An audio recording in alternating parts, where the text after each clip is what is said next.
We're turning our attention because we're 1 week out to the presidential election. Going to bring in Rick Newman and that wonderful quote from Schitt's Creek, don't count your poultry before it incubates.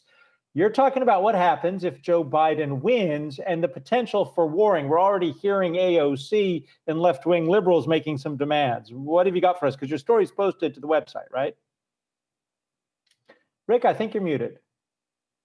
And I want to hear what you got to say. Sorry, Adam.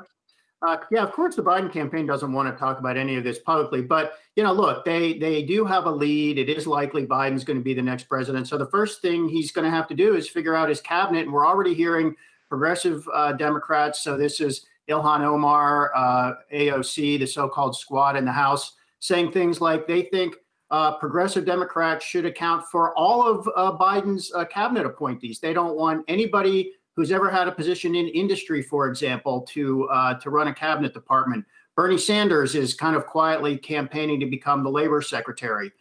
There are some people who want Elizabeth Warren to become Treasury Secretary. And of course, she has a fair amount of animosity toward Wall Street. So I think if Biden wins, the moment he wins, we're going to see this battle break out that we saw during the Democratic primaries, which is Biden saying he's a moderate and trying to position himself as a moderate, and a lot of the leftists trying to push him in the other direction. And I think this is just going to be a tough time for Biden all the way along if this actually happens. Rick, in your estimation, how much power does the left wing of the party have right now? I mean, as Joe Biden likes to point out, they didn't win in the primaries. He did, right? So is that going to be enough of a lever for him against some of those forces on the left? I think that's going to be the question for the first 2 years of the Biden presidency. Of course, it depends what the vote shows. Biden's right that he did beat a lot of progressives, most notably Bernie Sanders and Elizabeth Warren in the primaries. But that's also where the energy is in the Democratic Party. Biden, if he wins, he's going to do it with a coalition of those leftists who may not like all his policies, but they are supporting him because they want to get rid of Trump.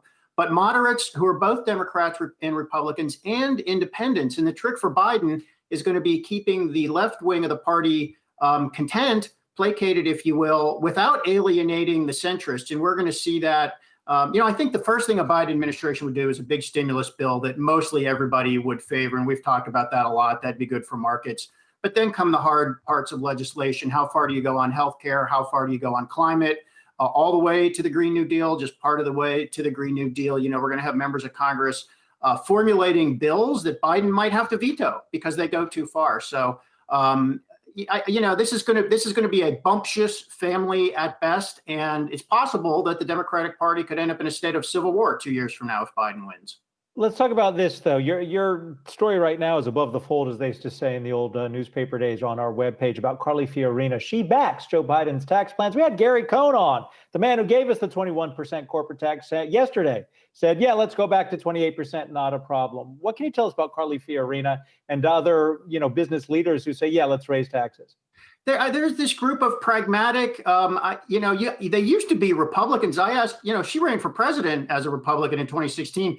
I asked her yesterday when we interviewed her, does she still consider herself a Republican? She said she doesn't know because she doesn't feel like she fits into the Republican Party as constituted under Trump. So you've got pragmatic Republicans. And Adam, you interviewed Gary Cohn, and of course he pointed out he's a Democrat, but I think you could fairly say he's a pragmatic Democrat. So you've got these pragmatic, business-oriented people who are moderates from each party. And Biden is winning them right now because Trump does not seem like a moderate to these people. I mean, his tariffs, he did cut taxes and he did cut regulation for businesses, but the tariffs, not good for businesses, immigration policy, not good for business. And a lot of them just don't like him personally. So if Biden wins, it's going to be in part because he gets those pragmatic moderates who are both Democrats and Republicans, or at least used to be.